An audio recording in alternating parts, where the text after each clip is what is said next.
Welcome to Illinois Law. My name is Marty Dolan, and I'll be your moderator for today's program. Our topic is how businesses should now respond to the Concealed Carry Act. With me today is Alan Kaplan, Chair of the Employment, Labor, and Benefits Practice Group at Masuda, Funai, Eifert, and Mitchell in Chicago. Alan represents management, counseling them to comply with government regulations, defending them against claims, and drafting employment and union contracts. Welcome to the program, Alan. Thank you.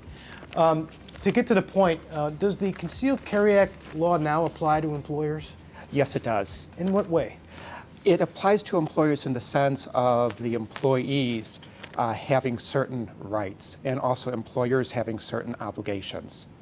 And is the Concealed Carry Act a criminal statute at all? I mean, where employers need to be concerned? How does that apply? Yeah, the statute is a criminal statute. It is not an employer statute, not a business statute. So it's really geared towards licensees, about individual citizens having the right to carry concealed weapons.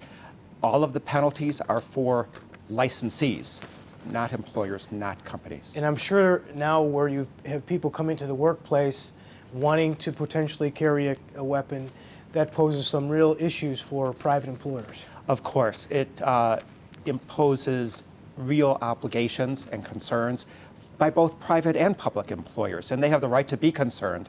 Obviously, in the news the last number of years, there's been a lot of incidents with violence in the workplace. So companies are responding by contacting their employment lawyers, business lawyers, as to what to do.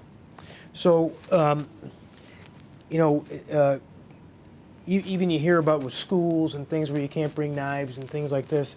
How are employers, and how do you recommend employers respond to the new act, and what to do and how to handle the independent concerns of their employees versus the overall safety obligation of the workplace?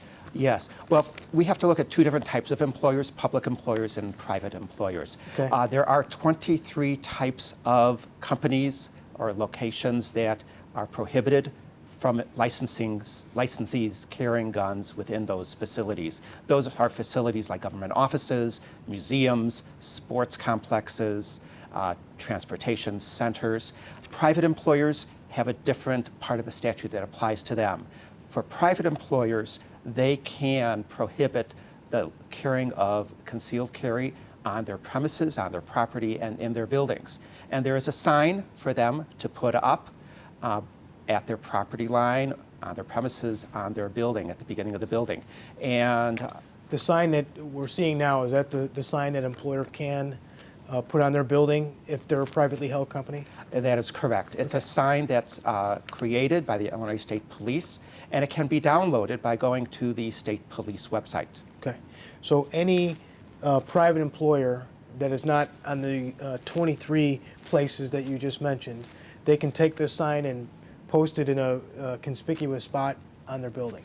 Well, that is a matter of dispute. Okay. Because we do have a difference between those private employers who own the building and the premises where they are located, and those private employers who rent.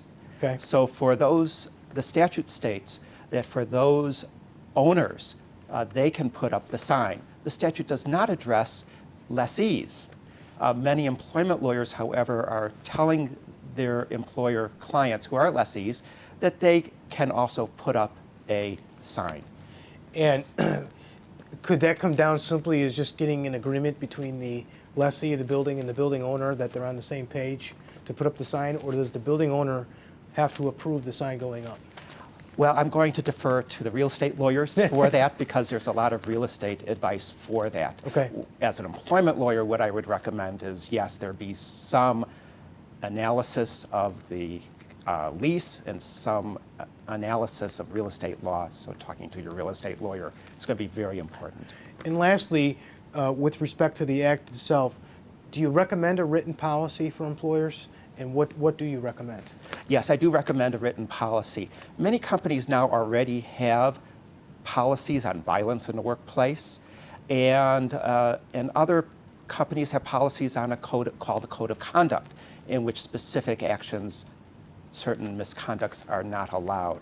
Those companies can include a policy on concealed carry within those policies, or companies can have a separate policy on concealed carry. I usually recommend a separate policy on concealed carry so that employees understand the parameters of the law. So for example, there are many weapons that are not covered by the Concealed Carry Act. The Concealed Carry Act is specifically limited to certain types of handguns.